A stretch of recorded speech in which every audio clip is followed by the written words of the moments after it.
estamos platicando en el post. ¿Cómo se dice?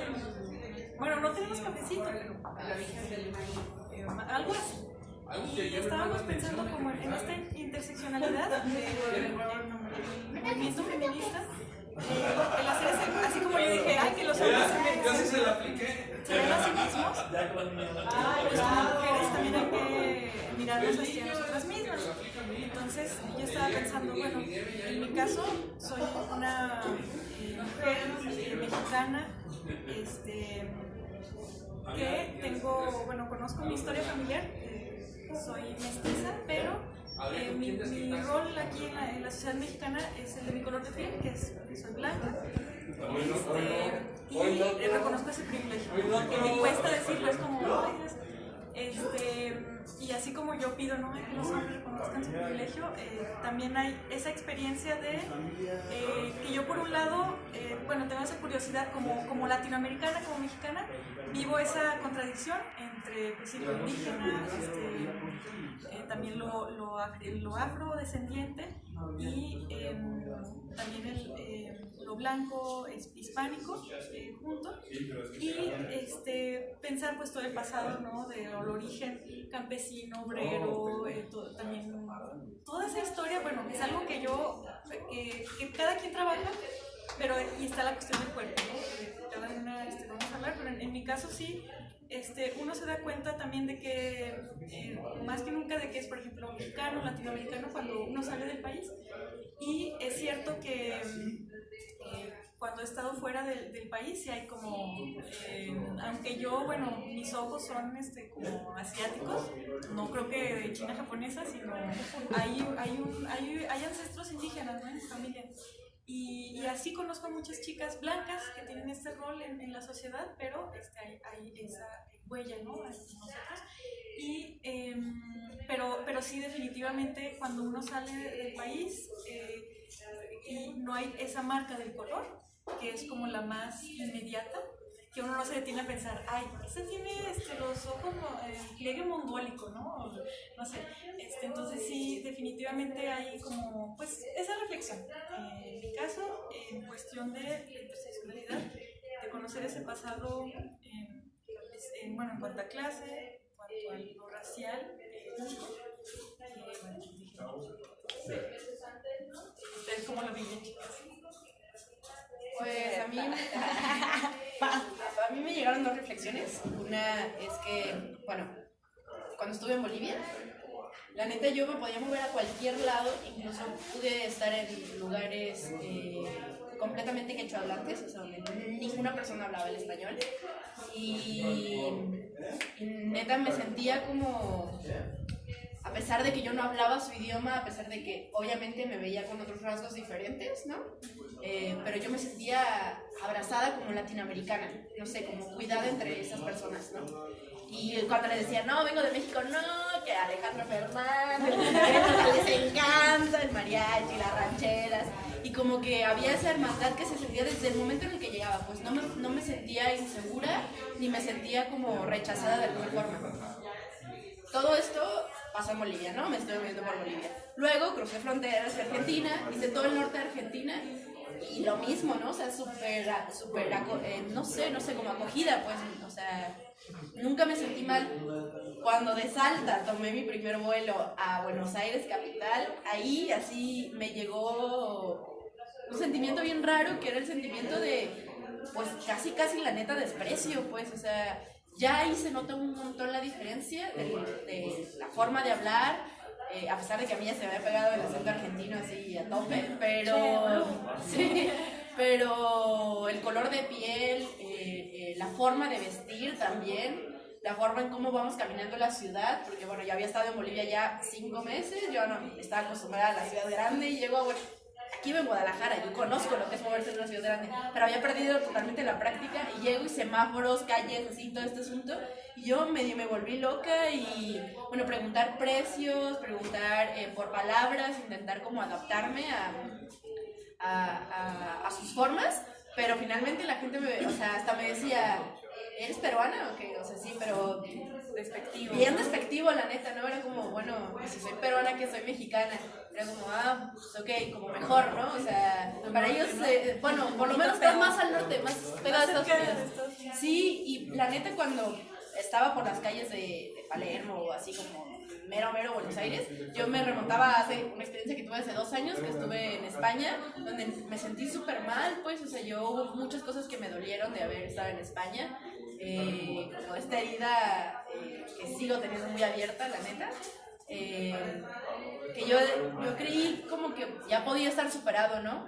Pero llegar y ver como salas en el Museo del Prado con el nombre de los países que colonizaron, como que la neta sí duele, ¿no? Y llegar a Argentina y me sentí de la misma forma, a pesar de que mis hermanos, o sea, son hermanos latinoamericanos también, los argentinos, ¿no? Y a mí me parece súper chido como las morras y los gatos argentinos están pasando por un proceso de volverse a identificar, buscar esa identidad latinoamericana. Porque, bueno, yo hice muchos amigos argentinos y muchas amigas argentinas y ellos dicen como, mis papás, o sea, sus papás de ellos, les han contado la historia de sus abuelos y ellos siempre dicen, no, es que mi abuelo es de tal lado de Europa, ¿no? Entonces, por lo tanto, ellos se siguen creyendo, los papás se siguen creyendo europeos. ¿Qué pasa con la gente de nuestra generación, con los morros y los gatos de nuestra generación? Dicen, pues yo ya, la neta, yo ya no me siento europeo. O sea, ya mi bisabuelo o mi abuelo fue, pero mi papá ya nació aquí, mi abuelo probablemente también haya nacido aquí. Yo ya llevo 2 generaciones de habitar estas tierras, ¿no? Tienen unos proyectos bien chidos, la neta, que yo como que estuve metida pues con unas compas que estaban investigando un montón, como de preguntarse quiénes habitaron esas tierras antes que nosotros, ¿no? ¿Qué hubo antes que nosotros? O sea, porque tú vueltas a ver, todos son blancos, ¿no? Pero dice, alguien más tuvo que haber estado aquí, alguien más que fue exterminado, y recuperar esa memoria, hacer como ese esfuerzo de investigación y a partir de eso y a partir también de su historia europea, reconstruir una identidad como latinoamericanos argentinos. A mí se hace súper chido ese esfuerzo que están haciendo, pues, súper chido. Eso y otra reflexión, pero si quieres tú. Ay, termina.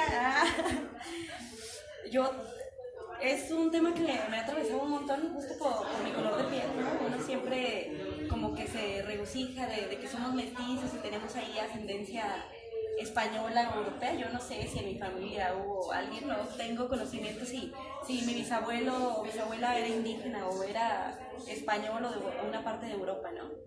Y siempre fue como denegar eso, la sangre indígena que corre por mis venas y que es evidente, ¿no? Mis rasgos son muy visibles, soy morena, mi color de cabello, mis facciones no son occidentales.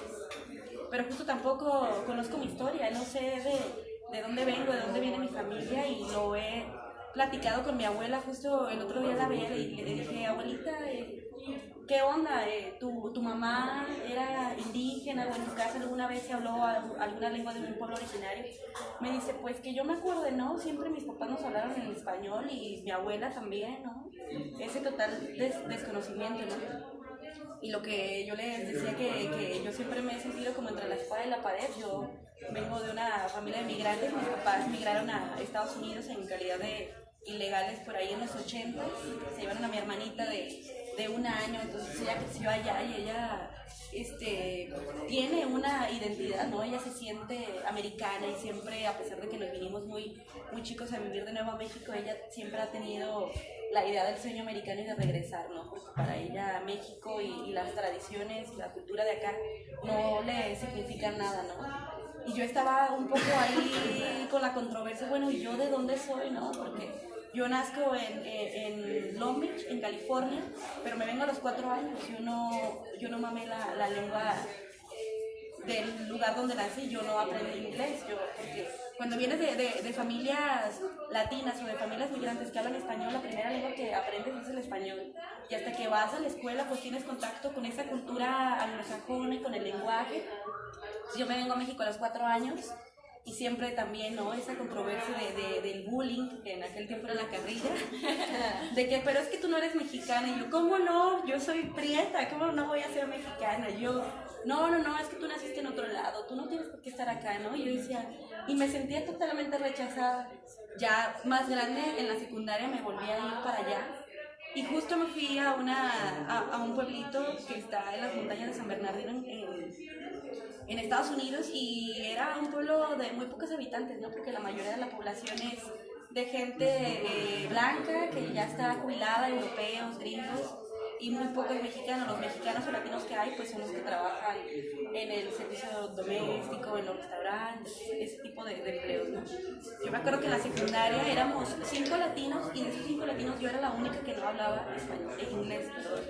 Y fue bien diferente porque me sentí acogida, o sea, bien raro, ¿no? Porque estaba con banda que no era de mi raza o de mi país, y me sentí más acogida que cuando estaba con personas que sí eran de mi país de origen, ¿no?